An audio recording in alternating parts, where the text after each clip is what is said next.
students, welcome. Today I want to teach you lesson number 3rd of class 12th English medium. The name of the poem is Goodbye Party for Miss Pushpa T.S. This poem is written by Nazim Ezekiel. Remember the name of the poet, Nazim Ezekiel. Actually, in this poem, the poet has described that his sister, whose name is Miss Pushpa, she is going to abroad to improve her prospects or possibilities. So, in this poem, the poet has highlighted the qualities and character of her sister, Miss Pushpa. So, let's start our poem. Friends, here friends means the poet is addressing to the audience or the people who came over there to say goodbye to Miss Pushpa. So, friends, our dear sister is departing for foreign. So, here poet is addressing to the people who has gathered over there. So what the poet is telling here, that his dear sister means Miss Pushpa, is departing. Departing means what? Going, leaving for foreign. Where she is going? She is going to foreign country. She is going to abroad. When she is going in 2-3 days, means in 2-3 days she is going to foreign country. And we are meeting today. So here poet is telling to the people who gathered there that we are meeting today, means they came there to meet Miss Pushpa and to say goodbye to her, to wish her bon voyage. Why they collected there? To wish her bon voyage. Bon voyage means what? Journey, happy journey. When someone goes to abroad or some other country, so we usually went to her or him to say happy journey. So here also the poet along with their friends gathered over there to wish a very happy journey to very sweet sister of theirs whose name is Miss Pushpa. Let's move to another stanza. You are all knowing, friends, means again the poet is addressing to the audience that what sweetness is in Miss Pushpa. Means here the poet is addressing to the audience and he is trying to say about the qualities of Miss Pushpa. Then what qualities is Miss Pushpa is having. So first of all, the quality which the poet is describing here, that Miss Pushpa is a very sweet lady, is a very kind lady. She has all the qualities of a good lady. So she is very sweet. I don't mean only external sweetness but internal sweetness. Here the poet is also making aware to the audience that Miss Pushpa is not only externally sweet, but she is also internally sweet. Now what is the meaning of externally sweet and internally sweet? Externally sweet means what? Her behavior is very good, her behavior is very kind, her behavior is very sweet. That is called external sweetness. But here the poet is telling she is as sweet as internal also. Now internal sweet means what? Internal sweetness means what? She is not pretending to be sweet, but she is actual a sweet lady. That means internal sweet. Means her feelings, her intention, which is a very deep inside a person, is also very sweet. So she is externally sweet and internally sweet also. Next line, Miss Pushpa is smiling even for no reason. Next quality what the poet is describing here, that Miss Pushpa is always smiling without any reason. Means she is not required any particular reason to smile, but she is smile every time without any reason, but simply because she is feeling. She smile. Why? Because she feels to smile, because she feels that we should always be happy and we should always keep a smile on our face. That's why she is smiling. Let's move to another stanza. Miss Pushpa is coming from very high family. So here in this stanza poet is trying to say exactly from where Miss Pushpa belonged, from where she came. So here he is telling in this 2 lines that maybe she came from very high family. High family means what? Very traditional family. High family means well educated family, well qualified and well traditional family. So here poet is trying to say that Miss Pushpa maybe came from very high family and her father was renowned advocate. Renowned means what? Famous. Renowned means famous. So what the poet is telling here, that the father of Miss Pushpa was very renowned, means famous advocate in Bulsar or Surat. So here the poet is telling maybe his father was advocate in Bulsar or Surat. Means he is confused between these two cities, Bulsar or Surat. He is telling in the next line also that I am not remembering now which place.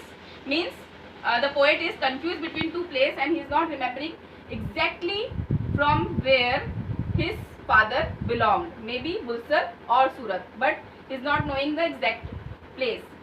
Let's see the next stanza. Surat, yes. But in the next stanza, the poet reminded that yes, now I remembered that is the place Surat. Surat was the place where his father belonged. Surat, yes. Once only I stayed in Surat. So poet is telling that once a time I stayed there in Surat with family members, means with the family members of my uncle's very old friend. So here the poet is telling you where he stayed with his uncle's very old friend. His uncle's friend, he stayed there in Surat.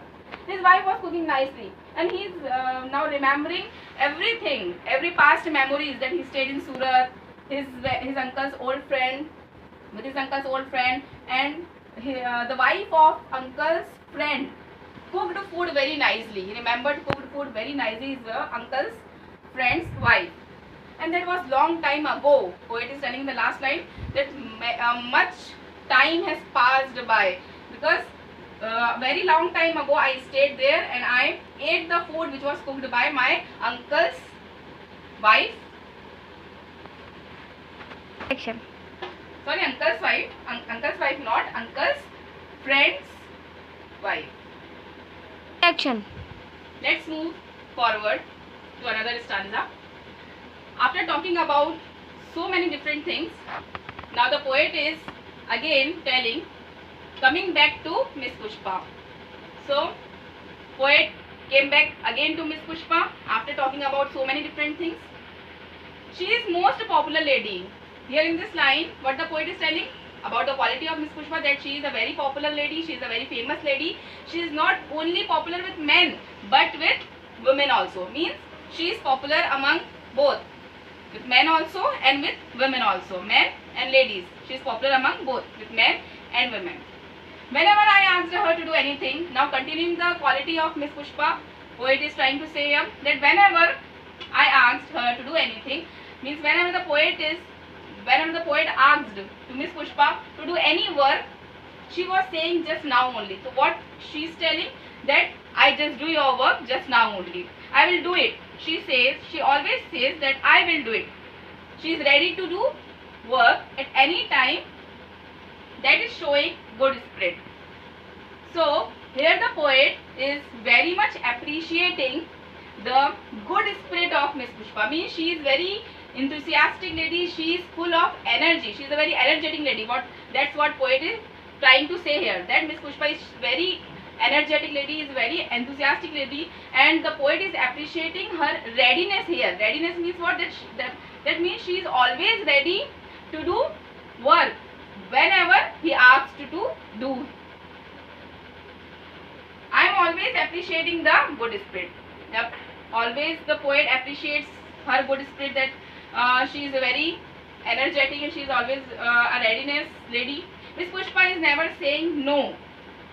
Miss Pushpa never disagree with any kind of a work. She never says no to any work, whatever I or anybody is asking. Here the poet means to say that whenever I am telling any work to do, she is always ready to do. When any other person asks her to do any work, she is always ready to do that work. Whatever I or anybody is asking, she always say yes. Means she never says no to anybody, to any work. She always says yes to poet also and to anyone else who is asking her to do work. Let's see next line. And today she is going, poet again is telling that today she is going means she is departing today to improve her prospect. She is going to abroad, she is going to foreign country to improve her prospects. Prospects means possibilities. Prospect means what? Possibilities. Sambhavnaएं, that is called in Hindi. And we are wishing her bon voyage. So here poet is finishing her talking about Miss Pushpa in the last line. What he is telling, that we are wishing her bon voyage, means he has talked many things about Miss Pushpa. Now she is telling that she is going to foreign country and we are all wishing her a very happy journey. Bon voyage means what? Happy journey. So wishing her bon voyage means happy journey. Now in the last stanza, now I ask other speakers to speak. Now here the poet is requesting to other people who are also present there. So here the poet is telling if anyone else want to speak, so they can also speak. And after that he is telling, and afterwards Miss Pushpa will do summing up. In the end, the poet is telling if anyone else want to speak, so they also can speak. And in the last, Miss Pushpa will sum up by her words. Summing up means what? End up, finished. Summing up means what? End up, finished. So in the last, poet is telling that Miss Pushpa will sum up this parting with her words. Whatever Miss Pushpa wants to say, so she will end this meeting. Action. If you have any difficulty regarding this poem, you can ask me in the comment box.